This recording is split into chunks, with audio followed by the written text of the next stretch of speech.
Assalamu alaikum wa rahmatullahi wa barakatuh. It's 2 a.m., 2:30.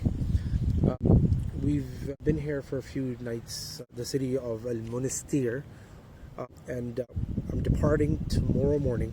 But before that, I wanted to talk a little bit about the city. There's a lot to talk about here. Obviously, you can't cover everything, but just so you get an idea of what's going on over here. Again, Tunisia, Al-Monastir. This right here, this fortress is known as the devote, okay? In the books of history, sometimes it's known as al-thaghr, sometimes it's known as just al-hisn, sometimes it's known as literally ribat, and you'd find other names as well. But the idea is this particular fortress right over here used to be in the past filled with worshippers. And sometimes in the books of hadith you see someone saying something like رَأَيْتُهُ بِالثَّغْرِ, and they're talking about this place right over here. I met him, or حَدَّثَنِي بِالثَّغْرِ. This is the place that they're talking about. And of course, when they mean thaghr, you have to obviously contextualize. Sometimes it might be another thaghr, but when they're talking about Africa, then this is the place that they're talking about. Lots of worshippers. Many of the ulama, they would spend their summers here because the water is right behind, and naturally the weather is really good here as well. It's summertime, and that's one of the reasons why I came here. And of course, there's a lot of history to see over here.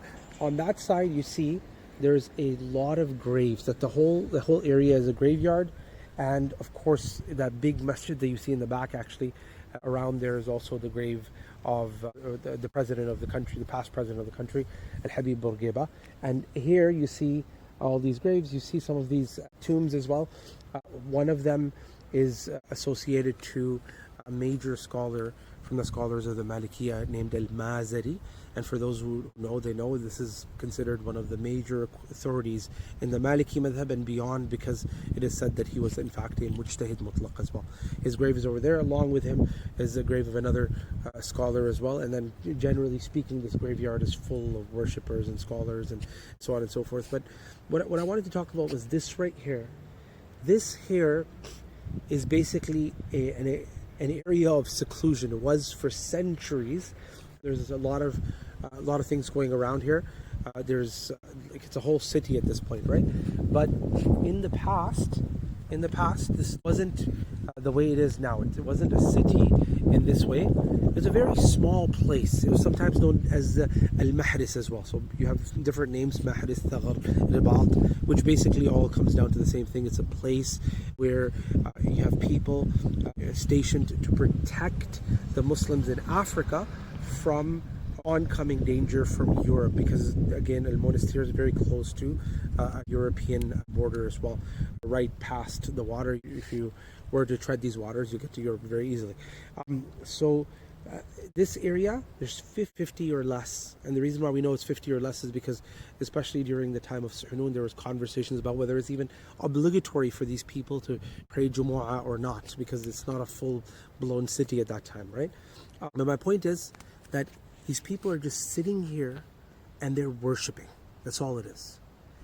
And I think that in the hustle and bustle of the way life has become today, where you've got to get your paycheck and you have to get your bills done, and then you're trying to build a life that you're eventually at the end of it going to leave all behind as well.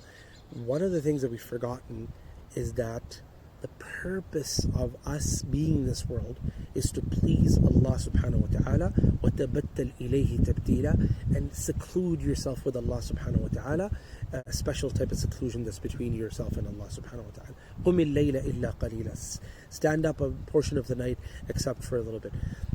You gotta incorporate some sort of worship into your life, and it'll give you a special type of peace and protection as well. I mean, one of the ways, the area that would attempt to protect the Muslims from oncoming danger was the worship they were doing. That was actually part of the protective mechanism, because your worship to Allah, it brings khair within the world, it brings peace within the world, it brings tranquility, it brings a level of care and protection. What did the Prophet say? Man salla al-fajr fi jama'ah kana fi dhimmatillah. Whoever prays Fajr and they do it so in a congregation, they end up becoming under the care of Allah. So every time you worship Allah in different ways, you're garnering more and more of the care of Allah subhanahu wa ta'ala. Just let that sink in. again, some of the ulama, they would be doing a lot of work in Susa, which has Ilm Safaqas and Tunis and other places, but they would just come here actually to get part of this exclusive process of worship of Allah subhanahu wa ta'ala. Ask Allah to allow us to spend more time with